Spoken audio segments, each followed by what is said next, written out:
Moi j'ai hiverné à Kerguelen, donc j'ai fait, ça fait 16 mois à Kerguelen sur le terrain.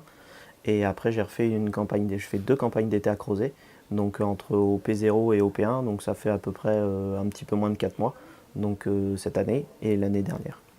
Et cette année, je retourne à Kerguelen pour 2 mois et demi, 3 mois. Donc là, la rotation sera sur le Marion Dufresne. Donc c'est ce qui va nous permettre d'avoir accès aux terres australes. C'est le seul moyen de ravitaillement et d'accès pour le personnel. Et moi, sur le Marion Dufresne, en fait, je vais aussi faire des comptages des oiseaux. Ça fait, je ne vais pas dire des bêtises, mais à peu près 60 ans qu'il y a un comptage qui est fait sur cette rotation, toujours le même trajet.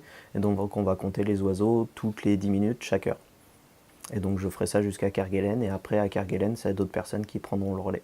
10 minutes toutes les heures, en fait, on va prendre 300 mètres devant nous sur le premier quart à droite ou à gauche, et là on va compter tous les oiseaux qui vont passer devant. Donc il faut les identifier, essayer de les âger, et donc de faire ça à l'avant, et après on va faire un spot à l'arrière, et ça nous permet de voir sur toute la descente, c'est-à-dire qu'on part de la Réunion, on va à Crozet, après Kerguelen, après Saint-Paul-Amsterdam, et on retourne à la Réunion. Donc toute cette rotation, ça va nous permettre d'avoir un suivi qui est fait régulièrement, 4 fois par an, et depuis 60 ans. Donc c'est pour voir les évolutions au cours du temps. En partant de la Réunion, on va avoir des oiseaux tropicaux.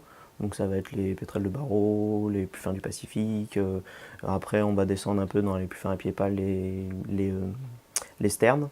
On va avoir un peu de sternes. Et après, on va descendre directement dans les Antarctiques. Donc là, ça va être les albatros, les pétrels, les prions. Et après, dès qu'on s'approche des îles, c'est assez impressionnant. Les quantités d'oiseaux marins sont phénoménales.